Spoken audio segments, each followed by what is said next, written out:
Putri dengan NIM 124241014. Saya Nala Salama dengan NIM 124241026. Dan kami dari Kelompok 6 akan mengajak para pemuda-pemudi Surabaya maupun di luar Surabaya untuk mengeksplor Balai Pemuda Surabaya. Dan kita akan belajar sejarahnya.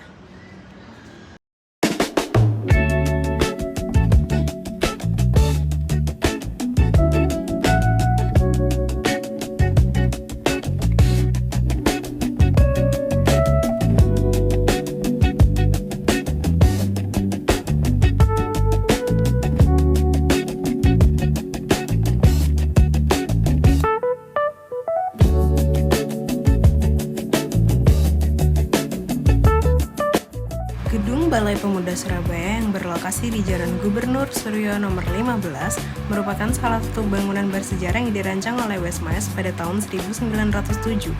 Pada masa awal keberadaannya, bangunan ini dikenal dengan nama Simpang Society yang difungsikan sebagai ruang pertemuan sosial bagi kalangan elit Eropa yang bermukim di Surabaya.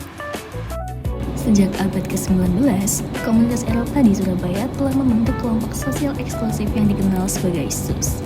Tempat ini dimanfaatkan sebagai sarana interaksi sosial sekaligus hiburan melalui kegiatan seperti jamuan makan, pesta, permainan kartu, hingga biliar. Praktik tersebut mencerminkan pola kehidupan bergaya barat serta berperan dalam memperkuat identitas sosial kelompok elit di lingkungan kolonial. Akses terhadap ruang ini bersifat terbatas dan tidak terbuka bagi seluruh lapisan masyarakat. Struktur sosial pada masa kolonial disusun secara hierarkis, di mana golongan Eropa menempati strata tertinggi, diikuti oleh kelompok timur asing, sementara masyarakat pribumi berada di posisi paling bawah. Kondisi ini menjadikan society sebagai simbol eksklusivitas sekaligus representasi pembatasan sosial yang berlaku pada masa tersebut. Memasuki awal abad ke-20, Surabaya mengalami perkembangan signifikan sebagai kota modern setelah ditetapkan sebagai gemeente pada tahun 1906. Transformasi ini berdampak pada berbagai aspek kehidupan, termasuk dalam pola hiburan dan gaya hidup masyarakat. Namun demikian, modernisasi yang terjadi tidak serta-merta menghapus sistem stratifikasi sosial yang telah terbentuk sebelumnya. Pada masa pendudukan Jepang, fungsi bangunan ini kembali mengalami perubahan. Simpang Society dimanfaatkan sebagai tempat hiburan bagi para perwira Jepang, khususnya pada malam hari, dan tetap berkaitan dengan lingkungan pejabat serta kalangan tertentu. Dalam periode ini, kebijakan terhadap masyarakat pribumi mengalami pelonggaran, meskipun tidak sepenuhnya menghilangkan perbedaan sosial yang ada. Selain itu, pemerintah pendudukan Jepang melegalkan praktik prostitusi di lokasi tersebut. Sejumlah perempuan muda direkrut dengan iming-iming kesempatan memperoleh pendidikan di Tokyo. Namun, pada praktiknya diarahkan untuk memenuhi kebutuhan sistem hiburan yang ada. Setelah Indonesia merdeka, bangunan ini beralih fungsi menjadi balai pemuda dan mulai digunakan sebagai ruang publik yang mendukung berbagai aktivitas masyarakat, terutama di bidang kepemudaan dan kesenian. Pada periode 1950 hingga 1968, perkembangan seni pertunjukan di Surabaya juga ditandai oleh penyelenggaraan Kongres Nasional Ludruk I yang berlangsung di Gedung Balai Pemuda Surabaya pada tanggal 12 hingga 16 Juli 1965. Kegiatan ini diikuti oleh perwakilan dari sekitar 700 kelompok ludruk yang berasal dari berbagai daerah di Indonesia, yang menunjukkan luasnya jaringan serta peran penting kesenian ludruk dalam kehidupan budaya masyarakat pada masa tersebut. Pada tahun 1966, terjadi perubahan signifikan lainnya dalam penggunaan bangunan ini. Para seniman yang sebelumnya aktif berkegiatan di Balai Pemuda tidak lagi diperbolehkan tampil karena adanya dugaan keterkaitan dengan organisasi yang berideologi kiri. Pasca peristiwa tersebut, pengelolaan Gedung Balai Pemuda berada di bawah kendali pemerintahan militer. Hal ini menunjukkan bahwa fungsi dan penggunaan ruang tetap dipengaruhi oleh situasi politik yang berkembang pada periode tersebut. Secara keseluruhan, Balai Pemuda Surabaya mengalami berbagai perubahan fungsi sejak masa kolonial hingga masa setelah kemerdekaan.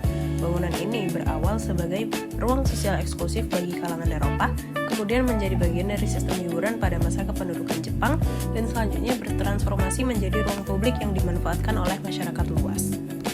Dalam setiap tahap perkembangan tersebut, fungsi bangunan senantiasa berkaitan dengan kondisi sosial dan politik yang melatar belakanginya.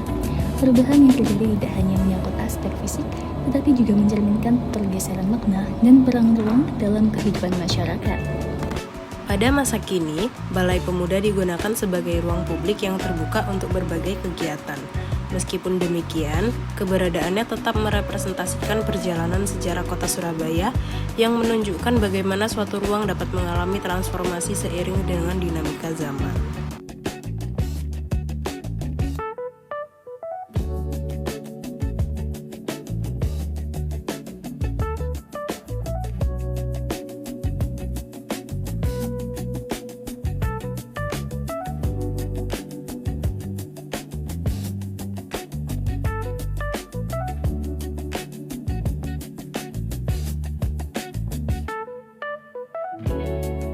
Kami juga menemukan beberapa sumber primer dari koran tahun 1900-an yang membahas mengenai gedung Simpang Shoe Society. Sebuah iklan tahun 1903 bahkan menggambarkan adanya sayembara pembangunan gedung ini yang menandakan pentingnya ruang eksklusif bagi komunitas kolonial dan menandakan bahwa gedung ini benar-benar dibangun dengan perencanaan yang matang. Selanjutnya, memasuki tahun 1930-an, gedung Simpang Shoe Society menjadi lokasi berbagai kegiatan hiburan dan gaya hidup modern. Pada Mei 1934, diadakan peragaan busana yang menjadi sebuah simbol kemewahan dan tren Eropa yang dibawa ke Hindia Belanda. Tak hanya itu, pada tahun 1936, gedung ini juga menjadi tuan rumah pertandingan Kegel, semacam olahraga bowling khas Eropa yang berlangsung selama sepekan penuh. Kegiatan ini menunjukkan bagaimana budaya rekreasi barat hidup dan berkembang di tengah masyarakat kolonial.